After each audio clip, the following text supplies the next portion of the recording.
মঙলদৈ নৈৰ বাঢ়নী পানীত সলিল সমাধি এজনৰ।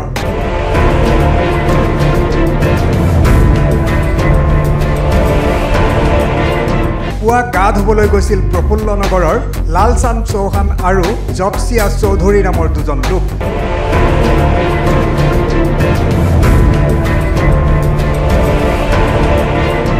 গা ধুবগৈ নদীৰ পাৰত ভৰা নদী পাৰ হোৱাৰ 600 টকাৰ জেট লগালে দুয়োৱে।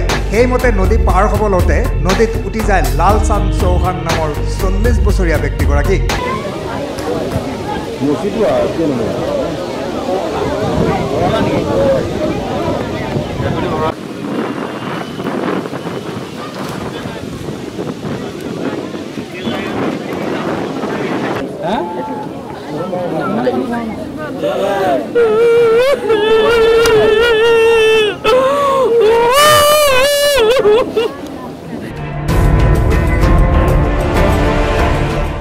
লগে লগে হুলস্থুল লাগে পাৰত থকা লোকসকলৰ মাজত।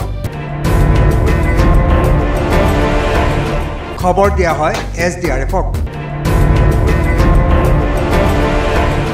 খবৰ পোৱাৰ লগে লগে SDRFৰ দল উপস্থিত হৈ উদ্ধাৰ অভিযান আৰম্ভ কৰে।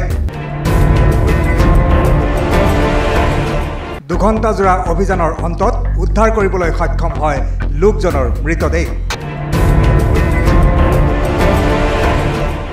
ঘটনাটো মই আহি আছিলোঁ 8:30 বজাত ইয়ালৈকে বজাৰ কৰিম বুলি আহি থাকোঁতে গম পালোঁ যে বহুত মানুহ আহি পেলাই গম পালোঁ যে 2জন মানুহ আমাৰ লোকেল ইয়াৰে, এজন লালচান্দ আৰু এজনৰ নামটো কি আছিলে জপচিয়া, এই 2জন ওচৰৰে হয়। তেওঁলোক মানে ইয়াৰ পৰা সাঁতুৰি 2জনে পাৰ হ'ব ইপাৰ হ'বৰ কাৰণে 2জনে সাঁতুৰি গৈছিল।